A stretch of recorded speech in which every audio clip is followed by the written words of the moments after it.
사도 바울이 믿음의 아들 디모데를 에베소에 남겨두고 내가 때가 되면 반드시 너에게 갈 것이다 그러는데, 시간적인 어떤 지체가 있게 되어지니까 디모데에게 내가 가는 게 좀 늦어지는구나, 그러니까는 내가 가서 하고자 했던 일들을 내가 오지 않았지만은 나를 대신하여 하나님의 이름으로 이러한 일들을 꼭 해야 되고 가르쳐 줘야 된다라고 얘기를 하며 디모데에게 하셨던 말씀이 디모데 전후서에 있는 말씀입니다. 그래서 우리가 1장에서는 바른 믿음의 교훈을 가지고 이 교회를 이끌어 가야 된다라고 말씀하시며, 다른 교훈을 갖고 있는 사람들을 잘 다스리고 그들이 교회 안에서 이탈하지 아니하도록, 양심을 버리고 믿음에 파손되지 아니하도록 이끌어 가야 된다라고 말씀하여 주고 계십니다. 또한 2장에서는 교회 안에서 믿음의 길을 걸어가며 조심하고 그리고 또한 믿음을 지켜야 되는 내용들을 특별히 말씀하고 있습니다. 그리고 3장에서는 영적인 일꾼을 세우는, 장로와 집사와 권사를 세우는 일에 대하여 우리들에게 말씀을 하여 주시고 있습니다. 그리고 오늘 우리가 읽은 말씀에서 늙어진 분 그리고 젊은 사람에 대하여 어떻게 행동해야 되는가라는 것을 오늘 1절과 2절에서 말씀하여 주고 계십니다. 그러면서 오늘 꼭 하고 싶었던 말씀 3절부터 16절까지 그 당시에 생활에 나가는 사람 중에 가장 연약하다라고 얘기할 수 있는 과부에 대하여 교회와 특별히 믿음의 사람들이 어떠한 모습으로 믿음의 관계를 맺으며 생활에 나가야 되는가에 대하여 분명하게 영적인 지침을 우리들에게 말씀하여 주고 계십니다. 여기에서 3절에 참 과부인 과부를 존대해라. 요 참 과부는 뭐 진짜냐 가짜냐 이러한 의미의 참이라는 단어가 아닙니다.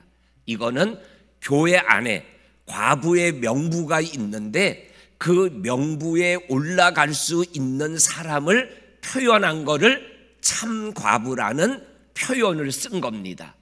그래서 오늘 우리가 읽은 성경 말씀 보게 되면 9절에 보면 과부의 명부에 올라갈 수 있는 그러한 사람들의 어떠한 자격이라 그럴까 하는 내용들이 기록되어져 있습니다. 9절에 보면 과부로 명부에 올릴 자는 나이가 60이 덜 되지 아니하고 60이 넘은 사람들을 과부의 명부에 올려야 되는 것이다. 그리고 두 번째로는 한 남편의 아내로서의 삶을 살아왔던 사람을 과부의 명부에 올려야 되는 것이다.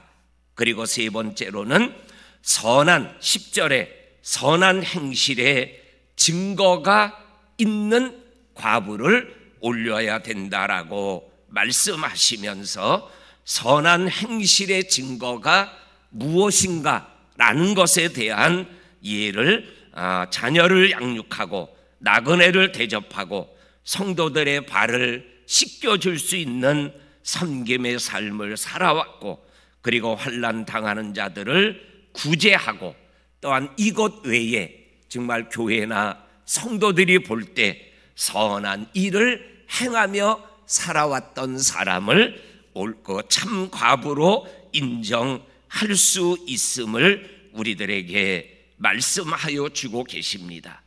이러한 분들은 어렵고 힘든 것에 대하여 교회와 성도들이 관심을 가지고 함께 믿음의 길을 걸어가야 됨을 우리들에게 말씀하여 주고 계십니다. 그런데 오늘 또한 나이가 젊은 가부들은 명부에 올리지 말하라라고 말씀하고 계십니다.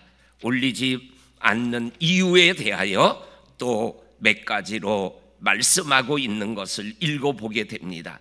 11절에 보면 정욕에 이끌려서 그리스도를 배반하고 시집을 가고자 함이니, 이 말은 이러한 의미입니다. 과부가 되었을 때 하나님, 이제 내가 예수님만을 바라보고 예수님을 신랑 삼아 평생을 살아가겠습니다. 이렇게 하나님 앞에 기도하고 서원을 했는데, 시집가고 싶은 그러한 마음이 불붙듯 일어나고 혼자서는 도저히 못 살겠다. 그래서 또 다른 남자를 만나서 결혼을 재혼을 하는 이러한 일들에 대해서는 과부의 명부에 올릴 수 없다라고 말씀하면서, 이거는 그리스도를 배반했다라는 좀 강한 표현을 썼지만은 이거는 예수 믿음을 아주 버렸다라는 표현은 아니에요. 이러한 사람들은 올리지 말아라. 그리고 13절에 보면 게을러져 가지고 집집을 돌아다니며 도와주세요, 도와주세요 하는 이러한 행동을 하는 사람은 올리지 말아라. 그리고 집을 다니면서 여기에 보게 되면 13절에 쓸데없는 말을 하고 일을 만들고 해서는 안 되는 말을 하여서 이상한 이야기가 돌며 어렵게 하는 이러한 행동을 하는 사람들은 올리면 안 된다. 그러면서 14절에 직설적으로 말씀합니다.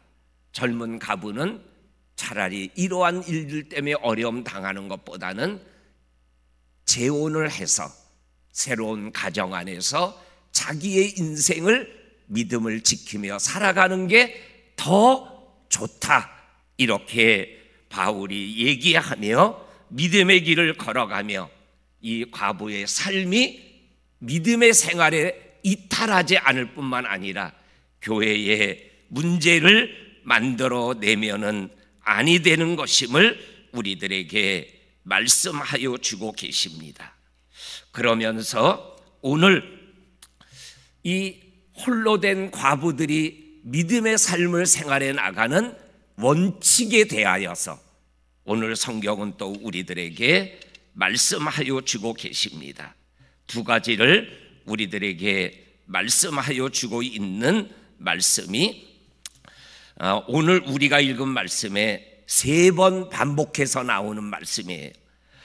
4절과 8절과 16절 말씀에 보면 이 참 과부에 대하여 우리 믿음의 사람들이 교회가 어떠한 마음을 가져야 되는가라는 것을 4절, 8절, 16절에서 3번 반복해서 말씀합니다. 4절입니다. 만일 어떤 과부에게 자녀나 손자들이 있거든 그들로 먼저 자기 집에서 과부에게 효를 행함으로 인하여 부모에게 보답하는 효의 삶을 배울 수 있도록 해야 된다. 이것이 하나님 앞에 받으실 만한 것이다. 그리고 또한 16절에서도 이렇게 말씀하고 있는 것을 읽어봅니다. 만일 믿는 여자에게 과부 친척이 있거든 자기가 도와주고 교회가 짐지지 않게 하라. 이는 참 과부를 도와주게 하려 함이니라. 이렇게 말씀하는 말씀을 보게 되어집니다. 과부가 혼자 되었지만 자녀가 있거나 손자가 있거나 일가 친척이 있으면 우선순위가 그 친척이 그 과부를 믿음으로 물질로 외롭지 않도록 도와주는 것이 1순위라는 거예요. 그러한 마음을 믿음의 사람들은 반드시 가져야 되고 그것이 자녀 교육에 효의 삶을 살아가게 하는 성경적 진리를 자녀들에게 또한 가르치는 것이 되는 것이니까는 1순위로 그렇게 해야 된다라고 말씀하여 주시고 계셔요. 그리고 일가 친척이 없는 사람, 자녀가 없는 사람, 그리고 혹 있어도 자녀들이 아니면 일가 친척들이 그게 마음을 쏟지 못하여 어려움 당하는 과부에 대해서는 교회가 마음을 모아야 된다. 이렇게 분명한 원칙을 말씀하여 주고 계셔요. 이것에 대하여 우리 믿음의 식구들 그리고 교회가 마음을 기억하고 우리가 해야 되는 일들에 대하여 마음을 모을 수 있어야 될 줄로 압니다. 그 다음에 마지막으로 그러면은 과부가 된 사람들은 어떻게 믿음의 길을 걸어가며 생활해 나가야 되는가라는 것에 대하여 우리들에게 이렇게 권면하여 주고 계십니다. 5절에 보면은 이러한 말씀이 나옵니다. 5절에 참 가부로서 외로운 자는 하나님께 소망을 두고 주야로 항상 간구와 기도를 하거니와. 이 말씀은 교회 중심적으로 이것 외에 인간적인 삶을 살아가는데 필요한 일에 대하여도 여러 가지가 있겠죠. 그러나 신앙적으로 표현했을 때 하나님께 소망을 두고 주야로 항상 하나님께 기도하며 믿음의 길을 지켜나가고 하나님과 동행하는 삶을 생활해 나가는 것, 이것이 굉장히 중요함을 우리들에게 말씀하여 주고 계십니다.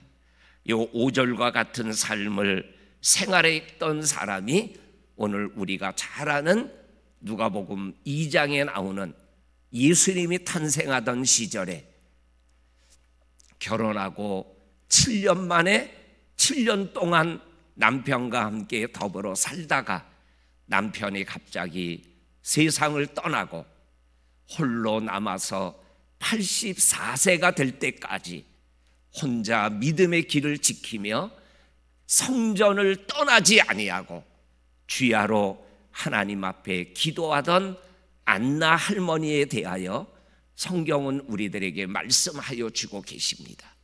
그리고 그 안나 할머니가 성전에서 아기 예수님을 만나며 기뻐하며 영광 올려드리는 그러한 내용이 누가복음 2장 38절 이후에 보면 쭉 기록되어져 있는 것을 보게 되어집니다. 우리의 믿음의 여정에서 오늘 우리가 교회가 해야 될 일들이 있음을 우리들에게 말씀하시고 그 삶을 살아가는 자들을 하나님이 귀히 여기고 하나님께서 축복하는 축복을 함께 누리는 저와 성도님들 그리고 우리 법한 교회가 될 수 있기를 주의 이름으로 간절히 축원합니다. 아멘. 하나님 아버지 너무나 감사합니다. 교회가 세상이 하지 못하는 일들을 할 수 있는 믿음을 주시고 가르침을 주심을 감사합니다. 우리들이 하나님의 영광을 위하여 정말로 세상에서는 버림당한 것 같지만 믿는 자들과 교회가 있어 소망을 가지고 하나님을 바라보며 기도하며 향락에 빠지지 않고 믿음을 잃어버리지 아니하고 끝까지 천국길 걸어갈 수 있도록 아버지 하나님 앞에서 더불어 살아가는 은혜가 우리 교회와 성도와 그리고 연약한 자들 그리고 오늘 성경에서 말씀하는 그러한 부족한 자들과 함께 천국길 걸어가는 우리들 모두가 되게 하여 주옵소서. 아버지 하나님, 저녁마다 있는 다니엘 기도회를 통해서 내게 주시는 은혜를 누리며 더욱더 믿음의 아버지 하는 격려와 축복을 누리는 우리들이 되게 하여 주옵소서. 교회를 교회되게 하는 하나님의 일꾼이 내일 세워지게 되는데 아버지 하는 그 귀한 일에 우리 성도들이 믿음으로 사랑으로 마음으로 함께 모아 하나님의 뜻을 이루어 드리는 특별한 아버지 하나님 시간이 되게 하여 주옵소서. 아버지 하나님, 이제 아버지 수능 시험이 이제 얼마 남지 않았습니다. 우리 소망이, 예솜이, 규리, 민우, 민혁이, 진우, 또한 채은이, 혜원이, 주은이, 현서, 윤호, 혜민이가 하나님 아버지 지금까지 잘 믿음길과 아버지의 학상의 삶을 잘 살아왔는데 이 시험을 통하여 하나님 시험 당하지 않게 하시고 시험을 통하여 시험을 통과하고 이기고 하나님이 나와 함께 하심을 영으로 육으로 느끼며 평생 주님 앞에 자기의 인생을 올려놓고 달려가는 복 있는 아들 딸들이 다 되게 하여 주옵소서.